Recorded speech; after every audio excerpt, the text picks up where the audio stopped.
Hi friends, so you are watching Gyandada creation YouTube channel. मी गणेश फुलंब्रीकर, संस्थापक सदस्य, आणि आपण बघतोय कथा सरिता बाग. आजच्या कथेचं नाव आहे अकल्पित. हो, जे कल्पनेत बसणार नाही असे.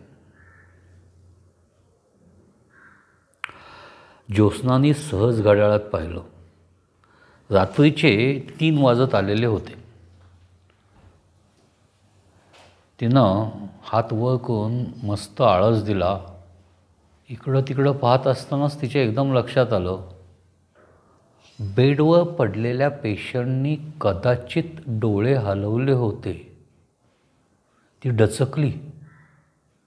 आई शपथ, 6 महिने कोमात असलेला पेशंट डोळे कसा हलवेल? ती स्वतःशी साचली आणि म्हणली, ओके, आपल्याला भास झाला आहे. असं म्हणत असतानाच त्या पेशंटने डोळे उघडले. तिनं आवासून बघितलं. त्यांनी शांतपणे डोळे उघडून तिच्याकडं बघितलं आणि पुटपुटला, तू चुकतीयस, आणि झोपी गेला.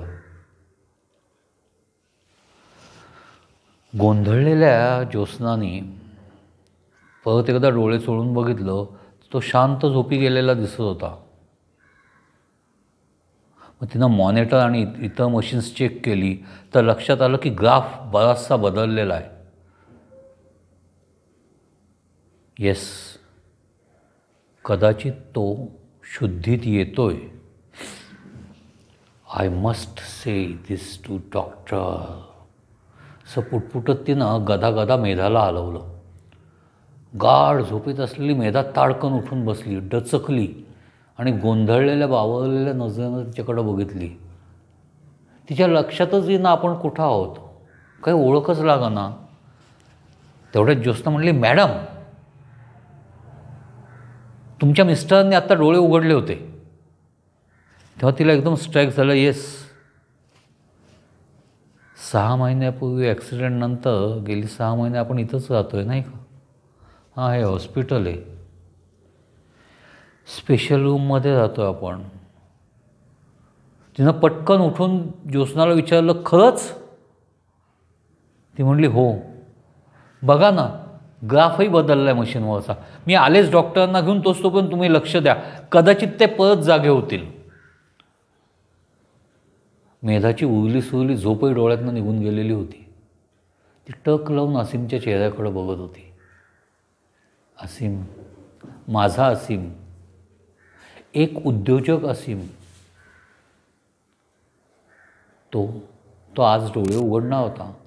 तब्बल 6 महिन्याच्या काळ झोपेनंतर त्याला जाग येणार होती.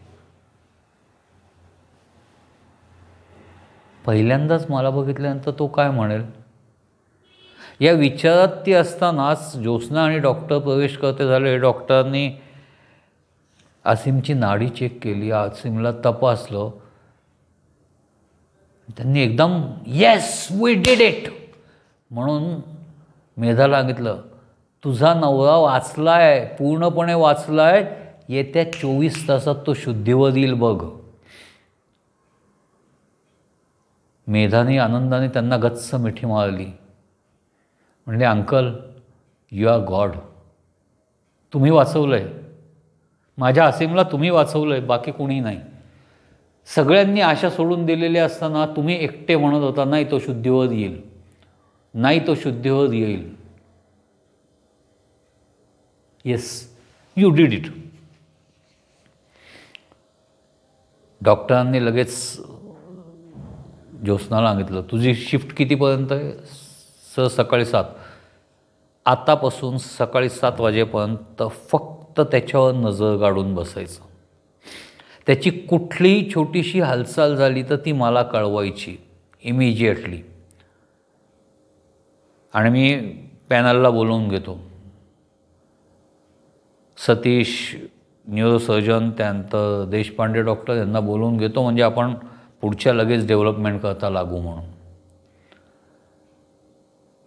नर्सने एकदा डॉक्टरांकडे बघितलं, घड्याळाकडे बघितलं. कळतंय मला, पहाटेचे 3 वाजलेत, 3, 3:30 झालेले आहेत.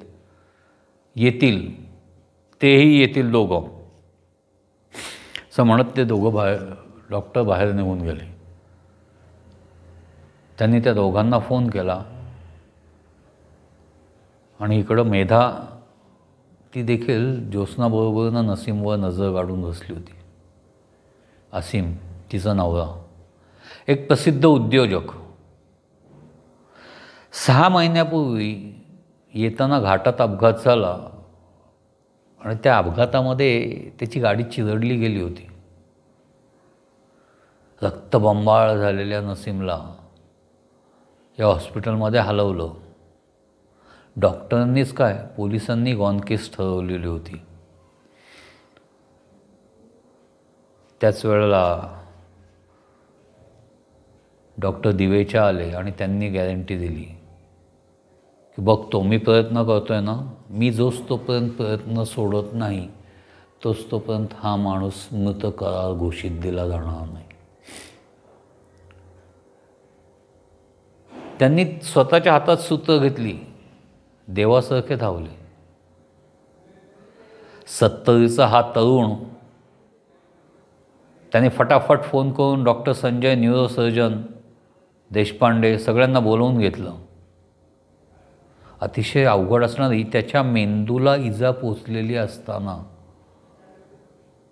ती न्यूरोसर्जरी त्यांनी पार पाडली. सर्जरीच्या 90% पार्टला असीम व्यवस्थित उत्तर देत होता आणि 10% पार्ट राहिलेला असताना तो कोमात गेला. 6 महिने झाले या गोष्टीला. असीम करता काळ तिथंच थांबला असेल नाही का, गाडीत ॲक्सिडेंट होण्याच्या आधीच्या सेकंदाला. तो आजही जानेवारी महिन्यातच जगत असेल.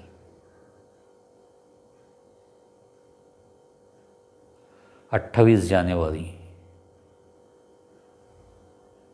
दौरा पूर्ण करून गावी परत येण्याची घाई एवढ्याच करता, कारण 29 जानेवारी माझा वाढदिवस होता. हो, त्याच्या लाडक्या मेधाचा वाढदिवस. त्याच्याशिवाय कसा साजरा होईल? म्हणून गाडीचं थोडा स्पीड जास्तच ठेवला असेल त्याने कदाचित. लवकर गावी पोचायचं होतं ना. पण त्या घाटातल्या रात्रीनं आणि केलेल्या घाईनं एकच उत्तर दिलं की अपघात, अतिघाई संकटात जाई.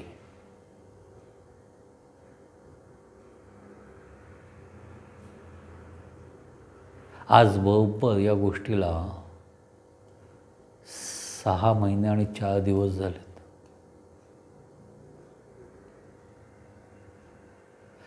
त्याला उठल्यानंतर कळेल का आपण 28 जानेवारीला झोपलेलो 3 ऑगस्टला उठलोय?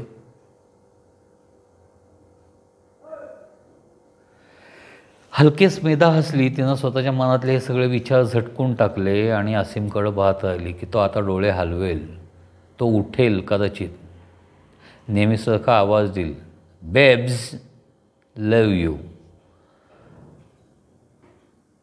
त्या जुन्या आठवणी आठवताना हळूच तिचे गाल गुलाबी झाले आणि ते ज्योत्स्नाने टिपले. ती म्हणाली, ताई एवढ्याच स्वप्नात रंगू नका. उठले तर त्यांना नीट चालते होण्याकरता काही दिवस लागतील.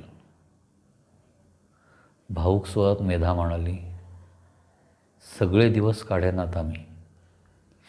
त्याला बोट धरून हळूहळू चालायलाही शिकवेन मी. त्याचा पुनर्जन्म साजरा करेन मी. त्याच्या बरोबरीनं चालेन मी. फुलासारखा सांभाळेन. आता नाही दौरे त्याला करून देणार. करणार असेल तर मी जाईन त्याच्याबरोबर. काय व्हायचं आहे ना ते दोघांचं होऊ दे. तूच एकटा कशाला पाहिजे दौऱ्याला? हलकेच हसली आणि म्हणाली, मेधाताई, हे सगळं नंतरच आहे. पहिले ते उठतायत का कधी त्याच्यावर लक्ष ठेवा. सकाळी 7 वाजता कुंदा आल्यावर ज्योत्स्नाने तिला सगळ्या इन्स्ट्रक्शन्स दिल्या, काय करायचं आणि काय नाही. असीम झोपलेलाच होता आणि लक्ष ठेवायला सांगून गेली. मेधाने मात्र डोळे त्याच्यावरचे काढले नव्हते. रात्रीचे 3 ते सकाळी 7, 4 तास त्याच्यावर डोळे काढून बसलेली होती. 8:30च्या सुमारास कुंदा म्हणाली, ताई तुम्ही जाऊन चहा तरी घेऊन या, किंवा तुम्हाला चहा नाश्ता इथं आणू का, तोंड तरी धुवून घ्या. तेव्हा आळसावलेल्या नजरेनं मेधाने तिच्याकडं पाहिलं आणि थोडंसं कुठंतरी फ्रेश होणं आवश्यक आहे लक्षात आल्यामुळं ती उठली आणि बाथरूममध्ये आवरायला निघून गेली. जस्ट ब्रश करत असतानाच कुंदाचा आवाज आला, त्यांनी डोळे उघडलेत. ती तसंच अर्धवट टाकून पटकन बाहेर आली. बघतो तर काय, असीमने डोळे उघडून इकडं तिकडं बघत राहिलं होतं. हळूहळू हळू त्याची नजर बाथरूमच्या दारावर फिट झाली आणि मेधा उभी होती तिथं हे झाली आणि त्यांनी तिच्याकडं बघून म्हटला, मेधा, काय झालंय मला.